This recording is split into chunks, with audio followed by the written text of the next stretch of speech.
Price B to God. எங்களை அதிகமாய் நேசிக்கிற எங்கள் அன்பின் பரம தகப்பனே, இந்த கிருபையான கர்த்தாவே, காலை விளைக்காய் மக்கள் நாங்கள் நன்றி செலுத்துகிறோம். இந்த காலை விளையிலும் உம்மை துதித்து பாடி ஆராதித்து இந்த நாளிலே நாங்கள் தியானிக்கும்படியாக நீர் எங்களுக்கு கொடுக்கிற வார்த்தைக்கு நேராக கடந்து போகவும், நீர் செய்த காரியங்களை இன்றைக்கு சாட்சியாக சொல்லி உம்முடைய நாமத்தை மகிமைப்படுத்த, வசனத்தை உறுதிப்படுத்த கர்த்தர் உதவி செய்வீராக. இயேசுவின் நாமத்தில் ஜெபிக்கிறோம் எங்கள் ஜீவனுள்ள நல்ல பிதாவே. ஆமேன், ஆமேன், ஆமேன்.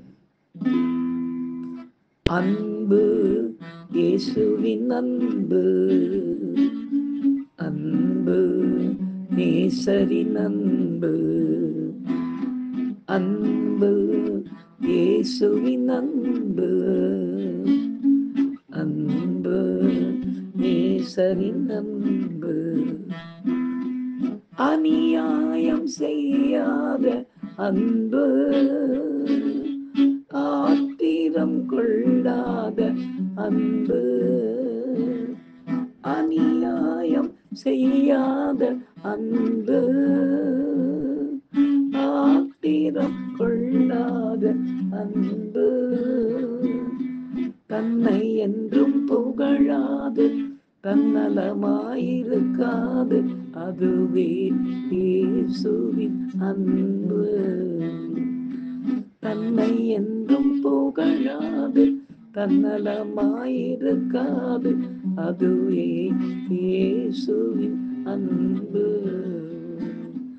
அன்பு, இயேசுவின் அன்பு, அன்பு, நேசரின் அன்பு, அன்பு, இயேசுவின் அன்பு, அன்பு, நேசரின் அன்பு. எனக்கு அருமையானவர்களே, இந்த நாளிலே நாம் தியானிக்கும்படியாக கர்த்தர் நமக்கு கொடுக்கிற வார்த்தைக்கு நேராக நாம் கடந்து போவோம். எடுத்து வாசிக்கலாம். அப்போஸ்தலனாகிய பவுல் மத்தேயு எழுதிய சுவிசேஷம் 24ஆம் அதிகாரம் 12ஆம் வசனத்தை நாம் வாசிக்க கேட்போம். அக்கிரமம் மிகுதியாவதினால் அநேகருடைய அன்பு தணிந்து போகும் என்று எழுதப்பட்டிருக்கிறது.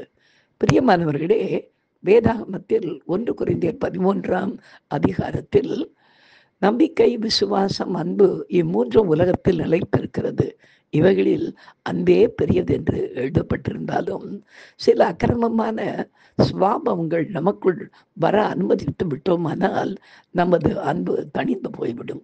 அதன் முக்கியமான அக்கிரமம் எதுவென்றால் பண ஆசை.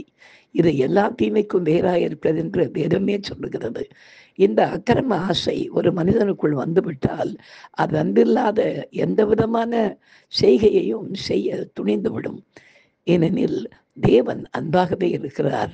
அன்பில்லாதவன் தேவனை அறியான் என்றும் வேதம் சொல்கிறதே. பண ஆசை நிறைந்த அன்பில்லாத உள்ளத்திலிருந்து நாம் என்ன நன்மையை நாம் எதிர்பார்க்க முடியும்?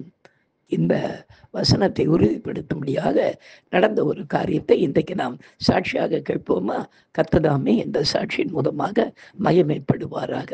எனக்கு அருமையானவர்களே, கர்த்தருடைய பெரிதான கிருபையினாலே கர்த்தர் சிறு பிள்ளைகளுக்கென்று, அதாவது வேதாகம விழா அந்த ஊழியத்தை குறித்து நான் சொல்லவில்லை, சிறு பிள்ளைகளை வைத்து வளர்க்க வேண்டும். அதாவது சிங்கிள் பேரண்டட், அதாவது அப்பாவோ அம்மாவோ அப்படி ஒருவர் இல்லாமல் இருக்கிற, மிகவும் கஷ்டப்படுகிறது, இல்லை 2 பேருமே இல்லாமல் இருக்கிற பிள்ளைகளை கொண்டு வந்து அவர்களுக்கு சாப்பாடு, துணிமணியெல்லாம் கொடுத்து படிக்க வைத்து முன்னுக்கு கொண்டு வர வேண்டும் என்ற ஒரு ஆசையில் ஜெபித்து கொண்டிருந்த வெளியிலே கர்த்தர் ஒரு இடத்தை கேட்ட வண்ணமாக கர்த்தர் கொடுத்தார். இவனுடைய பெரிதான கிருபையினாலே என்னுடைய ஊற்று தண்ணீர் பத்திரிகையிலே நான் சில காரியத்தை வெளியிட்ட போது அது இதிலையும் எழுதியிருந்தேன். இப்படிப்பட்ட பிள்ளைகள் கிடைத்தால் தயவு செய்து கொண்டு வந்து விடவும், நாங்கள் அந்த பிள்ளைகளை உங்களுக்கு வளர்த்து கொடுக்கிறோம், இங்கே ரெஜிஸ்டர்ட் கருணையிலம் இருக்கிறது என்று சொல்லி நாங்கள் அதை வெளியிட்டிருந்தேன். அப்படி இருந்த வேலையிலே திடீர்னு சென்று என்னுடைய ஆலயத்திற்கு, அதாவது இங்கே நம்முடைய சபைக்கு எப்பொழுதுமே ஒரு ஊழியக்காரர் பெயர் சொல்ல நான் விரும்பவில்லை. ஒரு ஊழியக்காரர் வந்து மாதந்தோறும் கொஞ்சம் பணம் வந்து கலெக்ட் பண்ணிக்கிட்டு போவார். அவர் ஏதோ ஒரு காரியம் செய்கிறார், யாருக்கோ ஏதோ நன்மை செய்கிறார் என்று சொல்லி நான் அவருக்கு மாதம் மாதம் அவர் வரும்போதெல்லாம் ஒரு ரூ. 200 ரூ. 300 அப்படி இது நடந்தது கிட்டத்தட்ட ஒரு 20 வருடங்களுக்கு முன்பாக. நான் அவருக்கு கொடுப்பேன், அவர் வாங்கி கொண்டு போய் கொண்டே இருந்தார். திடீரென்று ஒரு நாள் இருந்து எனக்கு ஃபோன் வந்தது. அவர் சொன்னார், ஐயா இங்கே தர்மபுரி பகுதியில் நிறைய பிள்ளைங்க படிக்காம சுற்றிக்கிட்டு இருக்காங்க. நிறைய பிள்ளைங்களுக்கு சிலருக்கு அப்பா அம்மா இல்லை, சிலருக்கு யாருன்னா ஒருத்தர் இல்லாமல் இருக்கிறாங்க. அதனால் அந்த பிள்ளைகளை கொண்டு வந்து கொண்டு விடட்டுமா, நீங்கள் உங்களுடைய பத்திரிகையில் அதை குறித்து நீங்கள் எழுதியிருக்கிறீங்களே அப்படின்னாரு. நான் சொன்னேன், கொண்டு வாங்களே, எவ்வளோ பிள்ளைகள் இருப்பாங்க அப்படின்னு. ஒரு கிட்டத்தட்ட ஒரு 12 13 பிள்ளைகள் இருக்கிறாங்க, ஆண் பிள்ளைகள் பெண் பிள்ளைகள், எல்லாரும் சேர்த்து கொண்டு வரட்டுமா அப்படின்னாரு. எனக்கு ரொம்ப சந்தோஷமாக இருந்தது. சரி கொண்டு வாங்க பிரதர் அப்படின்னு சொன்னோம்னே, ஒரு காலையில் ஒரு பெரிய ஆட்டோவில் எல்லா பிள்ளைகளையும் ஏற்றி, ஒரே ஆட்டோவில் எல்லா பிள்ளைகளையும் ஏற்றி உட்கார வச்சு இவரும் முன்னால் உட்கார்ந்து கொண்டு வந்து சேர்ந்தார். வந்து சேர்ந்த உடனே பெண் பிள்ளைகளை பிரித்து அதை தனியாக ஒரு ஹாஸ்டலுக்கும், ஆண் பிள்ளைகளை என்னோட கூட வைத்து வளர்க்க ஆரம்பித்தேன்.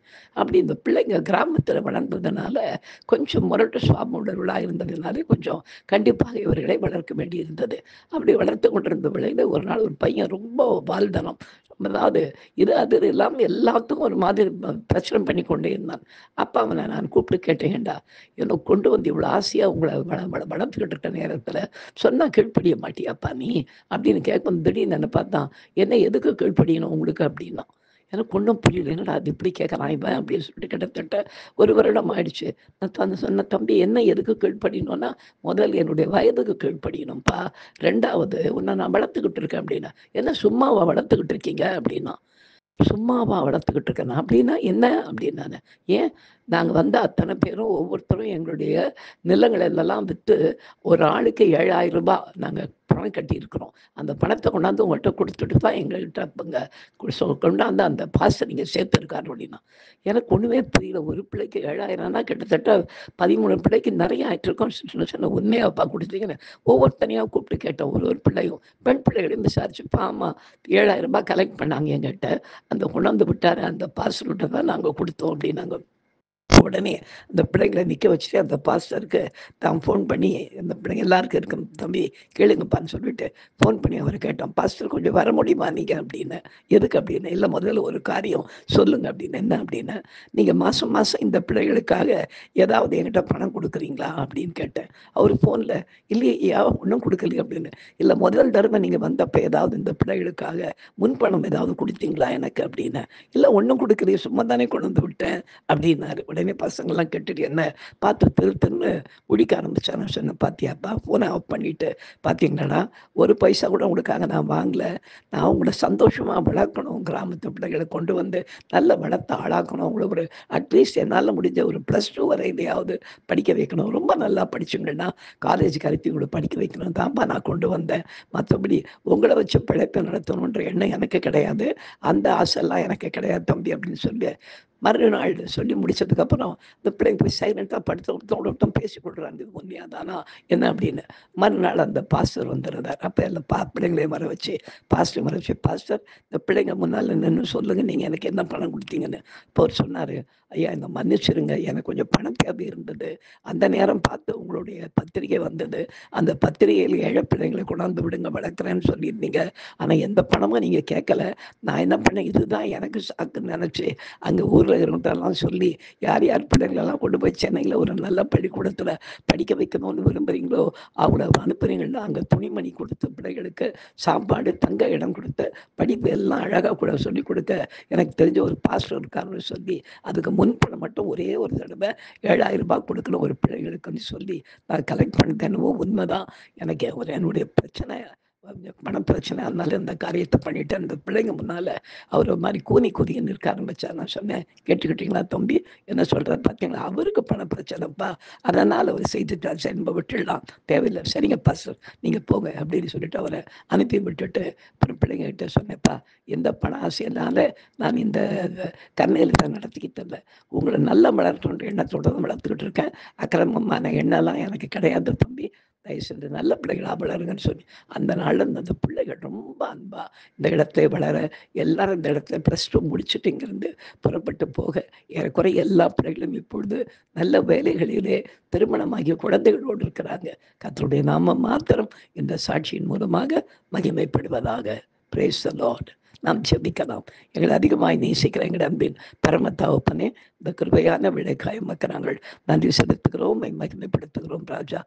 பண ஆசை போன்ற அக்கிரமமான கர்த்தாவே எண்ணங்கள் எங்களுடைய இதயத்துக்குள்ளே வரும்பொழுது அது எல்லா தீமைக்கும் வேறாய் இருக்கும் என்பதை நாங்கள் அறிந்திருக்கிறோம் ராஜா. எல்லா அன்பும் தணிந்து போய்விடும் என்பதையும் நாங்கள் அறிந்திருக்கிறோம். தொடர்ந்து கர்த்தாவே அக்கிரமங்களுக்கு நாங்கள் மனதில் இடம் கொடுக்காமல் தேவ அன்போடு செயல்பட கர்த்தர் எங்களுக்கு உதவி செய்யும்படியாய் ஜெபிக்கிறோம். இயேசுவின் நாமத்தில் ஜெபிக்கிறோம் எங்கள் ஜீவனுள்ள நல்ல பிதாவே. ஆமென். ஹல்லேலூயா, ஹல்லேலூயா, ஹல்லேலூயா. God bless you. Thank you.